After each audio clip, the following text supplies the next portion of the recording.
거라고 할 수도 있습니다. 예수님이 주신 이적 중에 어떤 기적이 가장 뛰어난 기적일까요? 부활. 아우, 정말 할렐루야, 아멘. 정답 박수 부탁드립니다. 이것이 거의 완벽한 기적이고 가장 위대한 기적입니다. 이것은 예수님이 돌아가신 다음에 이제 부활의 기적을 일으키신 경우고, 그럼 살아있을 때 그냥 직접 행하신 기적 중에 대단한 것은 무엇일까요? 또 가장 한 몇 개 꼽으라면 뭐가 있을까요? 예? 아니, 그거 예수님이 하신 거. 그건 예수님이 하신 거. 예수님이 일으키신 기적 중에. 그렇죠. 죽은 나사로 살린 거. 이건 엄청난 기적입니다. 이게 사실 첫 번째라고 볼 수도 있습니다. 죽은 나사로를 살려주셨기 때문에, 그것 때문에 예수님이 거의 십자가에 거의 결정적으로 돌아가신 원인이 되기도 합니다. 사람을 살린 거, 이거 정말 놀라운 부활의 예고죠. 어떤 분들은 뭐 이런 걸 또 이야기할 수도 있겠죠. 물고기, 베드로가 물고기 잡은 거, 그거 대단하지 않느냐. 대단해 보입니다만 도시 어부들 보면 가끔 잘도 잡아요. 이덕화 뭐 이런 사람들 잘 잡는 거 보면 또 제가 보기에는 뭐 고기 잡는 건 아닌 것 같고, 두 번째 기적을 찾으라면 어쩌면 물 위로 걸어가신 기적 같은 경우도 굉장히 대단한 기적이죠. 근데 그거는 본 사람이 몇 명 안 돼요. 제자들 12명밖에 안 되기 때문에 그 기적은 또 그렇게 크다고 볼 수도 없습니다. 만약에 두 번째 기적을 찾으라고 그런다면 아마 오병이어의 기적일 가능성이 굉장히 높습니다. 그래서 이 중요한 기적은 마태, 마가, 누가, 요한복음 다 기록을 해놨습니다. 근데 마태, 마가, 누가, 요한복음에 똑같이 기록된 기적 중에 하나가 바로 오병이어의 기적. 보리떡 5개와 물고기 2마리로 5,000명을 먹인 이 기적은 그 4개의 복음서에 다 등장을 하게 됩니다. 이런 기적을 메시아의 기적이라고 부릅니다. 메시아의 표적. 그러니까 기적 중에 유독 특별한 기적을 표적이라고 불러요. 표적, 사인이라고 그래요, 영어로. 그러니까 미라클은 신비한 기적이고요. 신비한 기적을 그냥 미라클이라고 표현하고요. 사인이라고 하는 건 표적이라는 거예요. 표적은 분명히 보여주고 싶은 거예요.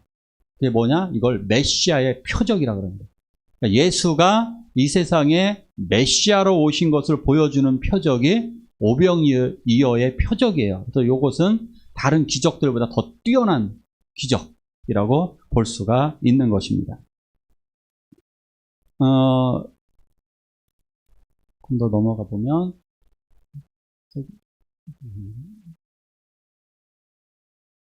이게 렉 걸렸나 봐요. 예수님이 본격적으로 하신 일들 2가지. 그러니까 뭐냐면, 하나는 설교고 또 하나는 병고침입니다. 설교라고 하는 거는 하나님의 나라의 일을 말씀하신 거예요. 하나님의 나라의 일을 말씀하신 것을 설교라고 그러고, 또 하나 그걸 가르침이라고 그러죠. 이걸 디다케라고 해서 가르침이라고 그러고, 또 하나는 구체적으로다가 병든 사람들을 고쳐주심으로, 하나님의 나라의 일을 말씀하시고 실천하신 것은 병고침과 같은 것입니다. 그러니까 이러한 또한 사랑의 본을 보여주신 것, 이런 것이 하나님의 나라의 일을 말씀하시고 그 일을 직접 실현해서 보여주셨습니다. 그 중에 하나가 오병이어의 기적이죠. 오늘도 보니까 예수님께서 배를 타고 디베랴 호수를 건너가지고 벳세다 쪽으로다가 건너가셨습니다. 예수님이 요 주변에서, 예수님은 주로 기적을 요 동네에서 이렇게 집중적으로 많이 행하셨어요. 가장 많이 행하신 지역이 가버나움과 요 주변이죠. 예수님은 가버나움에서 자취를 하셨다고 그랬습니다. 가버나움에서 이렇게 자취를 하시면서 이 인근 마을 주변을 이렇게 돌아다니셨습니다. 그러면서 주로 이동할 땐 배 타고 많이 이동하셨어요. 걸어 이동하셔야 되는데 왜 배 타고 이동하셨을까요? 앞선 장면에 나오게 됩니다. 무리가 알고 따라왔거든. 사람들이 엄청 많이 따라다니기 때문입니다. 따라다니니까 예수님이 잠잘 때까지도, 주무시는 데까지도 계속 왔거든요, 사람들이. 그러면 주무시는데도 어려움이 굉장히 많았고, 따라다니는 사람들 때문에 쉴 겨를이 없어요. 뭐 고쳐달라, 뭐 해달라, 뭐 도와달라, 뭐 이런 분들이 뭐 나중에 성경 읽어보시면요. 심지어 재산 나누는 것 좀 도와달라고. 재산 나누는 것 좀 도와달라고 이렇게 요청할 정도로 황당한 부탁이 진짜 많았어요. 인사청탁도 많았어요. 인사청탁까지 있을 정도로 황당한 사람들이 예수님에게 정말 많이 찾아왔습니다. 그러다 보니까 예수님께서는 배를 타고 이렇게 이동을 하실 경우가 많이 있었습니다. 배를 타고 이동하면 뭐가 장점일까요? 빨리 가기도 하시지만 거기에서 쉬실 수가 있어요. 그래서 예수님 배 타고 이렇게 쉬시기도 해요. 주무시기도 하고. 배 타고 가다가 이렇게 주무시잖아요. 그러면 그게 예수님은 거기서 쉼의 자리가 되는 거예요. 배 타고 가실 때 쉬고 또 제자들 교육 시간도 되고 제자들과 함께 뒤에 이야기할 수도 있는 아주 좋은 시간이 배를 타고 가는 시간입니다. 근데 어떻게 하는지 배를 타고 또 건너편에 가서 벳세다에 딱 댔더니 또 이게 이런 일이 벌어지는 거예요. 배를 타고 대면 거기서 사람들이 그냥 바글바글 또 몰려드는 거죠. 어떻게 알고 또 오는 거예요. 왜 그러냐? 배 타고 가는 걸 이렇게 지켜보거든요. 배가 저쪽으로 가네? 그래가지고 그쪽에 가서도 또 사람들이 기다리고 있었던 겁니다. 그러면 그곳에서 예수님은 피곤한데도 또 그들을 영접하세요. 또 밝게 맞으신 거죠. 그곳에 가셔서도 예수님 피곤한 와중에도 잘 오셨어요. 어서 오세요 하고 그들을 영접하셨습니다. 그래서 그 언덕 쪽에 올라가서 거기서 가르치시는 겁니다. 거기 벳세다 언덕이라고 그럽니다. 벳세다 언덕에 올라가셔서 그곳에서 그들을 가르쳐 주셨습니다. 시간 가는 줄 모르죠. 먼저 이제 설교 말씀을 전해주시고 병도 고쳐주시고 이제 두 가지를 이제 병행을 하다 보면 아픈 사람들은 너무너무나도 많고 거기다 예수님이 하나님 나라의 일들을 또 하셔야 될 이야기는 많고 금세 날이 저물어 갔습니다. 근데 문제는 이겁니다. 사람들이 먼 거리를 걸어왔다는 점입니다. 아주 먼 거리를 거기서 보면은 굉장히 먼 거리를 왔습니다. 그러니까 어떤 사람들은 50km를 걸어온 사람도 있습니다. 50km면 여기에서요. 수원이 30km고 50km면 안양입니다. 안양까지 걸어서 오신 분, 물론 더 멀리 오신 분도 있었어요. 유대 지역에서 왔다는 분들도 있는 거로 봐서는 100km를 대전에서 오신 분들도 있는 거고요. 정말 굉장히 많이 먼 곳에서 왔기 때문에 이런 분들을 되돌려 보내면은 가다가 쓰러질 상황에 놓여져 있는 사람도 굉장히 많았습니다. 그러니까 예수님은 그게 걱정이 되셨습니다. 그게 걱정이 되셔서 오늘 말씀을 보니까 너희가 먹을 것을 주라 이렇게 말씀하십니다. 그러니까 제자들의 첫 번째 의견은 이겁니다. 날이 이미 저물었으니까 잠자리도 문제고 먹는 게 일단 문제가 되니까 일단 돌려보내시죠. 일단 돌려보내시는 게 어떻겠습니까? 네, 예수님이 단호하게 No! 아니다. 너희가 먹을 것을 주라. 이거 굉장히 심각한 겁니다. 우리 장로님은 아멘 하셨는데 오늘 여기 있는 분들 장로님이 먹을 것을 주라. 장로님이 아멘 하셔야지. 장로님이 먹을 것을 주라. 그러셨는데 두 분 장로님은 가만히 계셨는데 청년들은 아멘 했어요. 장로님 두 분 오늘 사주세요. 장로님, 이거 어떻게 해야 돼? 진짜 사주셔야 될 것 같은데. 오늘 사주세요, 진짜. 말 나오신 김에. 오늘 그냥 점심은 해결된 것 같습니다. 청년들, 기뻐하십시오. 뭐냐, 이게. 정말 예수님의 제자들보다 나은 것 같은데. 예수님의 제자들은 노멘 했습니다. 장로님 두 분은 아멘 하시는 것 같은데, 다른 제자들은 노멘을 했습니다. 그러면서 이렇게 이야기를 하게 됩니다. 빌립 같은 사람은 대놓고 얘기를 했습니다. 이 많은 사람들에게 먹을 것을 사줄 경우에 200데나리온이 필요합니다. 이렇게 대화를 합니다. 200데나리온. 5,000명이 여기 모여 있었습니다. 5,000명이 먹으려면 얼마의 돈이 필요할까요? 그냥 환산해 보시죠. 우리 한섭 선생님. 5,000명을 먹이려면. 투당, 10,000원씩 그냥 과감하게. 5,000만 원. 5,000원씩 계산하면 2,500만 원입니다. 그러니까 여기다 제자들도 200데나리온을 환상했는데요. 1데나리온이 1당입니다. 그러니까 10만 원 계산하면요. 이것도 2천만 원입니다. 그러니까 한섭 선생님하고 비슷해요. 한섭 선생님이나 빌립이나 수준이 비슷해요. 딱 그래갖고 계산력이 좋은 빌립 이거요. 200데나리온 있어도 부족합니다. 2,500만 원 가지고도 어렵습니다. 라고 얘기를 한 겁니다. 아주 정확하게 이야기를 했어요. 자, 그렇다면 제자들은 돈이 없었을까? 가룟 유다는 돈을 갖고 있었습니다. 근데 제자들이 뭐 많아봤자, 정말 많다라고 계산을 해봤자 아마 200만 원 넘지 않았을 것입니다. 그러니까 2천만 원이나 넘는 돈을 제자들은 그것도 부족합니다. 그러니까 남자들만 계산해서, 남자들만 5천이라고 그랬으니까 여자들과 아이들까지 계산하면 최소 12,000에서 15,000명 계산할 수가 있습니다. 그러니까 남녀 수는 비슷하다고 보면 남자 5천이면 여자 아줌마들은 최소한 5천, 그러면 10,000명, 애기들까지 계산하면 대략 12,000명이 아마 적정 수준일 텐데, 이 정도는 제자들이 도대체 먹일 가능성이 아주 전혀 없습니다. 물론 이 많은 빵을 파는 데도 없습니다. 12,000개의 빵을 물론 하나나 두 개나 세 개 정도 1인당 먹는다고 보면 이렇게 많은 빵을 먹일 수 있는 식당도 전혀 없습니다. 그러니까 살 수가 없는 상황이 될 것입니다. 자, 그렇다면 예수님은 왜 이런 말씀하셨을까요? 불가능한데. 이것은 장차 미래에 벌어질 일들도 암시하는 겁니다. 분명히 너희가 먹을 것을 주라. 사실 제자들이 줬습니다.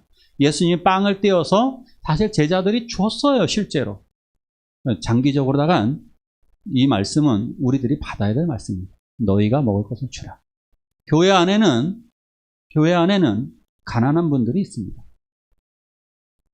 고아도 있고, 지나가는 손님, 외국인도 있고요. 그리고 교회 안에는 과부, 혼자 사시는 분도 있고, 정말 힘겹게 살아가시는 분들이 있습니다.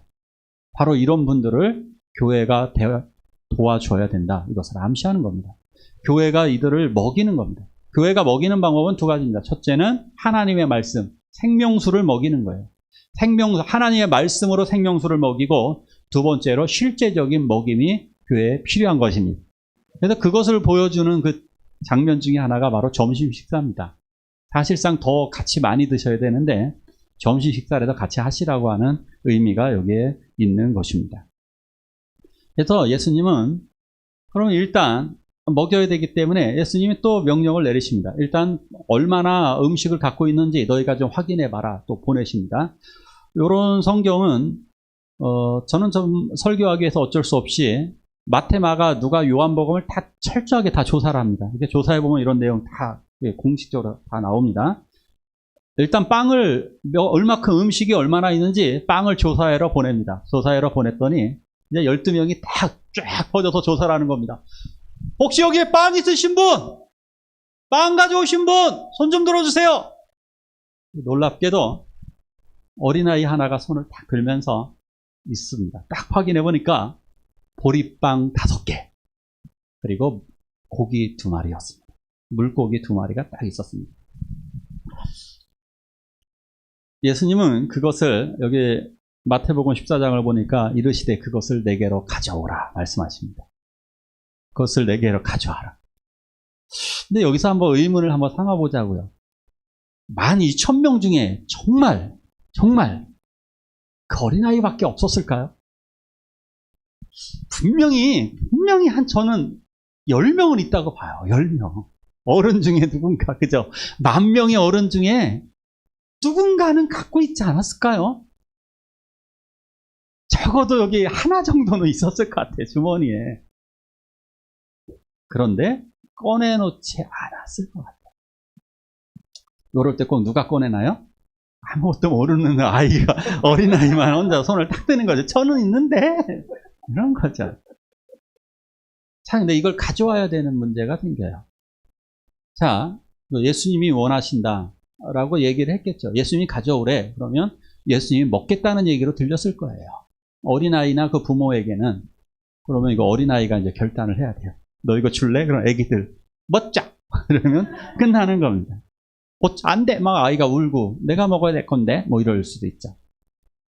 그런데 이 아이는 흔쾌히 이 아이가 울면 설마 뺏어 오겠습니까? 예수님이 그거 원하셨을까요? 우는 어린아이가 강제로 뺏어가지고 뭐 그런 분 아니죠. 어린아이는 예수님이 드신데 그러면 거기까지 따라오는 어린아이잖아요. 이거 믿음 좋은 아이들이거든요. 이런 아이. 이 아이 당연히 드립니다. 예수님이 그걸 원하신데 예수님에게 흔쾌히 빵을 드립니다. 여기서 바로 기적이 일어나는 것입니다. 왜 어린아이의 도시락을 원하셨는가? 바로 이거예요. 아주 작은 그 어린아이를 통해서 기적이 일어난다는 것을 보여준 것입니다. 할렐루야. 이것이에요. 아주 작은 것을 통해 기적이 일어나는 거예요. 아주 사람들은 무시하고 보잘것없는 그 사람, 그것이 바로 기적의 시작인 것입니다. 이런 엄청난 기적들을 하나님이 우리들에게 오늘날 우리를 통해, 우리도 보잘것없잖아요. 보잘것없는 우리들을 통해서 기적이 일어난다는 사실을 보여주신 것입니다. 자, 그래서 여기서 보니까 말씀을 계속해서 보면 이제 50명씩 앉으라고 이렇게 말씀하십니다. 50명 정도씩을 앉으라고 이야기하십니다. 요거 제자들에게 이제 명령을 내립니다. 명령은 50명씩 앉게 해라. 이건 누가 봐도 먹을 걸 주겠다라고 하는 의미입니다. 사람들은 몰라요. 사람들은 왜 앉게 하는지는 사람들은 모를 거예요. 제자들은 압니다. 왜? 지금 먹는 이야기를 계속 하고 있으니까. 그렇죠? 지금 먹는 이야기를 하고 있었잖아요. 너희가 먹을 것을 주라 그랬고, 빌립은 못 사오게, 이건 돈도 많이 들어서 안 된다라고 했고, 예수님은 음식 조사도 보냈고, 그리고 빵 5개와 물고기 2마리 확인도 했습니다. 그리고 다시 이제 앉으라고 명령을 내린 것은, 그러면 제자들은 이거 순종을 해야 돼. 이건 분명히 먹는 이야기입니다. 자, 그렇다면 제자들은 누가 먹을 걸 사오나? 근데 간 사람이 없어요. 제자들이 다 시중 다 들었던 겁니다. 예수님 시중 드는 거 보시면 아시지만 예수님이 사마리아 우물가에 털썩 주저앉아 있으면 제자들은 먹을 거 사갖고 옵니다. 이해가시죠? 예수님이 하는, 사람들이 막 밀고 그럴 때 이렇게 예수님을 방어하고 보디가드 역할 다 제자들이 했습니다. 시중 드는 거 다 제자들이 한 겁니다. 예수님이 제자들을 발시켰을 때 그래서 충격받은 겁니다. 자기들이 늘 시중을 들었는데 자기들의 발을 시켜주다니 충격받은 거예요. 그냥 여러분들 교회 신앙생활 하듯이 뭐 와갖고 목사님한테 목사님 안녕 이런 분위기 아닙니다. 목사님 안녕하세요 이런 분위기 아닙니다. 제자예요. 제자 철저히 자기 스승님으로 모시고 섬겼던 분입니다.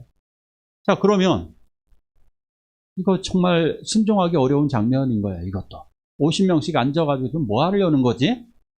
따질만도 해요. 그런데 제자들은 그것도 순종을 합니다. 자, 그리고 나서 신기한 장면이 나오네요. 같이 한번 읽어볼까요? 시작.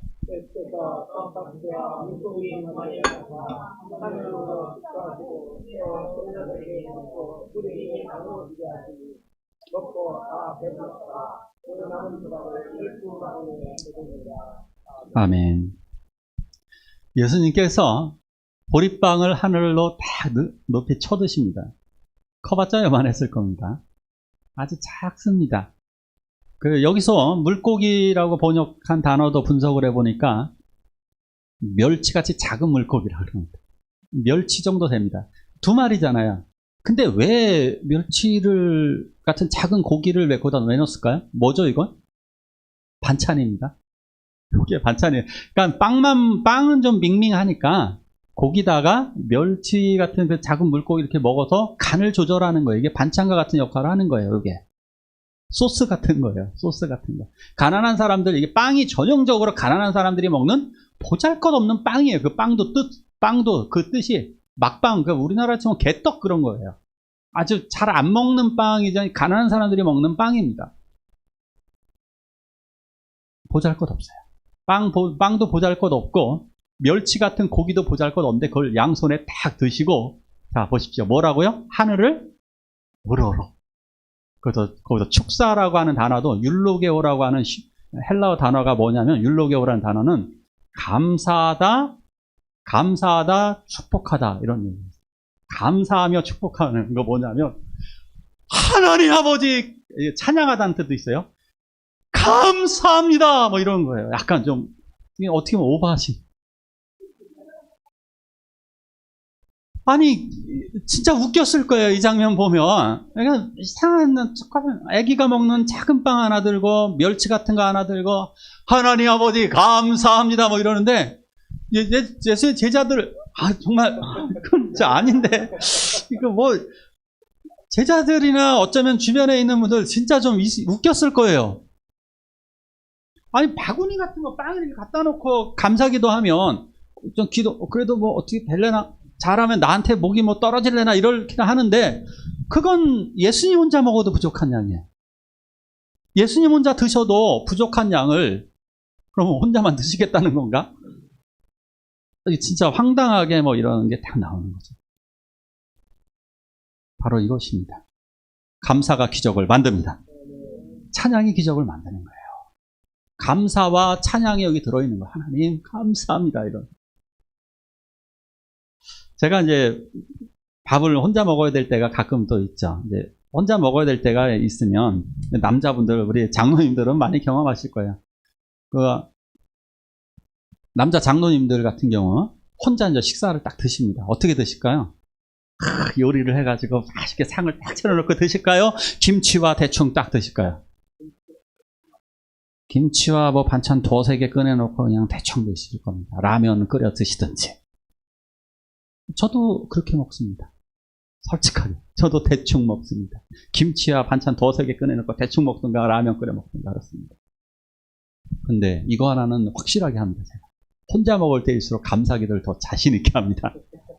왜냐하면 그렇게 기도하고 나면 저녁이 맛있게 나옵니다. 그렇게 하십시오. 반찬이, 밥이 별것 아니어도 감사할 때 하나님은 그 기도를 들어주십니다. 우리들 가난했던 시절에 그렇게 해도요, 정말 자취방에서 혼자 햇반 하나 사 먹던 시절, 그죠? 밥하고 김치하고 이렇게 김하고만 먹었던 시절도 있고, 정말 하루에 한 끼만 먹었던 시절도 있어요. 그러나 그 감사했을 때 하나님은 이렇게 풍성한 식탁을 우리들에게 허락하여 주셨습니다. 하나님 이렇게 하여 주실 것입니다. 자, 이제 나누어 주는 시간이 됐습니다. 나누어 주라고 얘기하십니다. 자, 나누어 주라.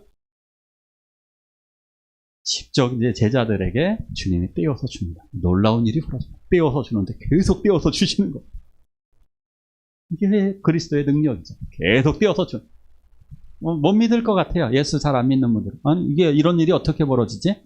좀 반대로 말씀드리고 싶어요. 이런 일도 못하면 전 예수님 안 믿습니다. 이런 일도 못하는데 뭐하러 믿습니까? 예수님? 저는 이런 일 너무 쉽다고 봅니다. 그게 능력이죠. 그게 메시아죠. 그게 하나님의 아들이죠. 하나님의 아들 예수님이 그거 너무나 쉽습니다. 그런 일. 아무것도 아닙니다. 이거.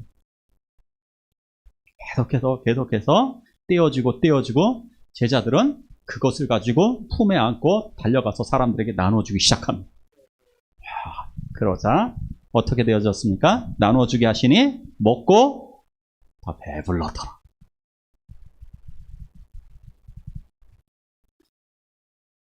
이들이 특별히 이렇게 배부르고 나서 이 배불렀다라고 하는 것도 가득 배에 꽉 찼다 그런 의미입니다. 이게 천국잔치 메시아의 왕국을 의미합니다. 배부른 상태에서. 이들은 돌아가면 쓰러질 정도로 배고픈 사람들이었는데 이제 돌아가도 충분히 먹을 만큼 배부른 사람들이 되었습니다. 이들이 먹은 자리가 잔디가 깔려 있었다라고 했습니다. 잔디가 쫙 깔려 있었는데 푸른 잔디 위에서 빵을 딱 먹는 모습. 그것도 지금은 다 예수님이 뭐라 그랬어요? 굶어서 쓰러질 지경, 굶어 기진한다. 이게 성경에 그렇게 쓰여져 있거든요. 굶어서 기진할 정도의 상황이었는데 이 사람들이 쓰러질 지경이었는데 이 사람들은 이제 먹고 배부른 상태가 되어서 기분 좋게 집으로 돌아가게 되었어요.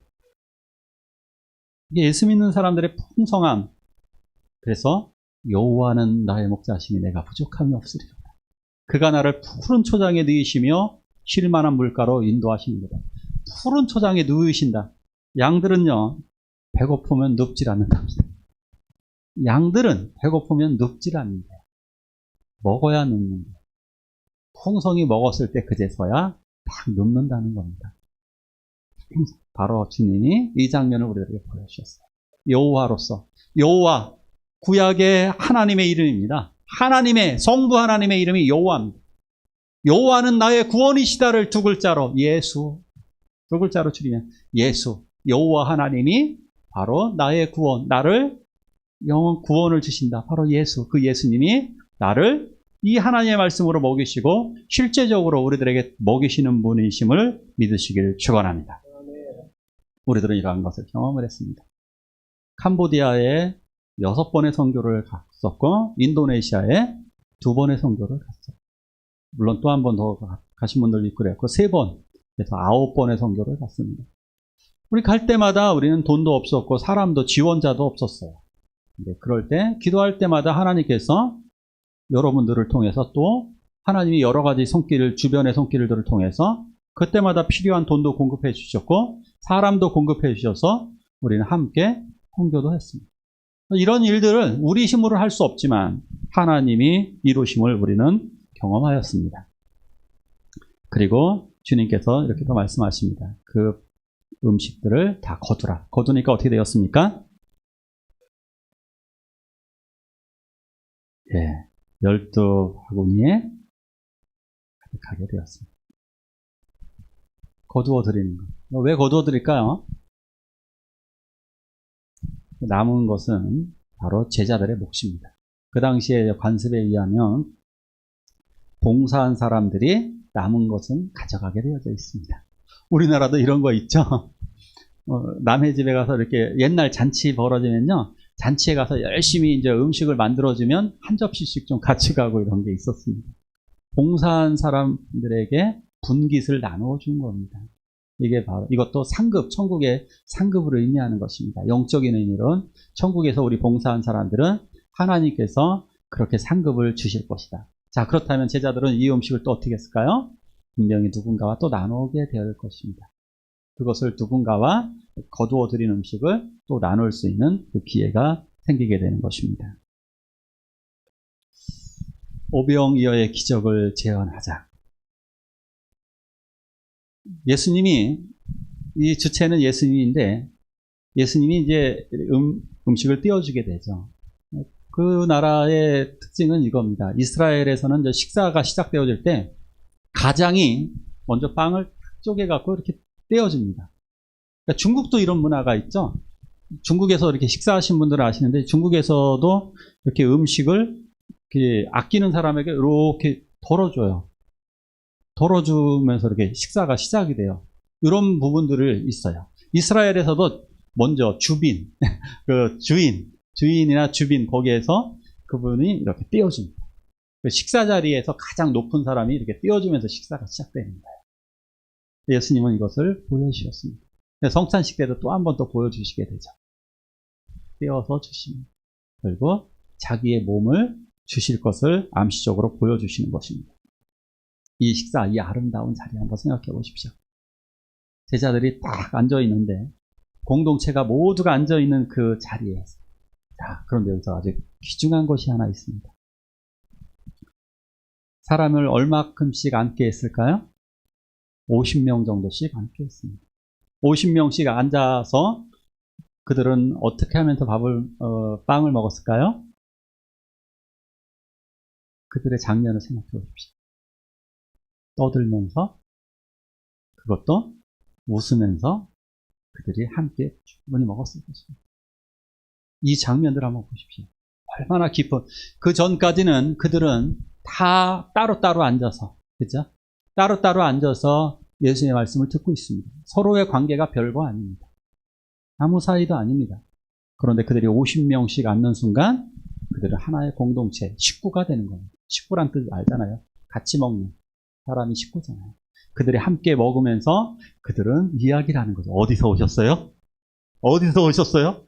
아이고, 집 거리는 얼마큼돼요? 아, 그러시구나. 아이고, 빵 어때요? 어이, 빵 맛있네. 어이, 고기도 작지만 맛있네. 함께 하면서 그들은 가족이 되는 거예요. 함께 식사할 때, 함께 나누고, 함께 고통을 나누고, 함께 하면서 그들은 진짜 공동체가 되는 거예요. 바로 그것을 보여줍니다. 이것이 바로 교회의 시작입니다. 함께 나누고, 배부르면서 그들은 서로 행복을, 예수 그리스도를 통해서 행복이 만들어지게 되는 것입니다. 결국 예수를 믿는 사람들은 그래서 행복이 넘치게 됩니다. 예수 안에서 식사 함께 나눌 때 비로소 식탁 공동체가 이루어지면서 행복이 만들어지고 거기서 구원의 소망이 형성되어지는 것입니다. 그래서 우리들은 주기도문 할 때도 그렇게 하는 거예요. 주의 기도할 때 오늘날 우리에게 일용할 양식을 주옵시고 오늘 우리에게 하루하루 필요한 양식을 주세요. 이것을 여러분들이 왜 식사기도를 해야 되느냐? 율법적인 접근을 하라는 게 아니에요. 이 식사기도를 통해서 하나님이 바로 나를 먹이시는구나. 하나님이 나를 먹이시고 오늘도 먹이시고 내일도 먹이실 것, 그것을 주님께 기대하는 것입니다. 그리고 결국엔 이것은 천국의 식탁을 의미하게 되는 거예요. 맨 마지막 날에 우리들은 천국에서 이 아름다운 식탁을 경험하게 될 것입니다. 자, 오늘 이 오병이어의 사건을 통해서 우리들은 예수님의 긍휼, 그리고 어린아이의 헌신, 그리고 제자들의 순종을 배우게 됩니다. 우리 함께 기도하기를 원합니다. 우리 기도할 때 예수님의 긍휼, 예수님이 얼마나 사랑하셨는지, 자, 우리 너희가 먹을 것을 주라. 우리들에게 주신 명령입니다. 너희가 먹을 것을 주라. 우리가 줄 수 있습니다. 우리가 먹을 것을 줄 수 있어요. 예수님처럼 긍휼의 마음을 품으시기를 바랍니다. 어린아이의 헌신처럼 헌신하기를 원합니다. 그리고 제자들의 순종처럼 순종하기를 원합니다. 바로 이럴 때 기적은 시작될 것입니다. 우리 하나님 앞에 한 목소리로 기도하시겠습니다. 하나님 아버지,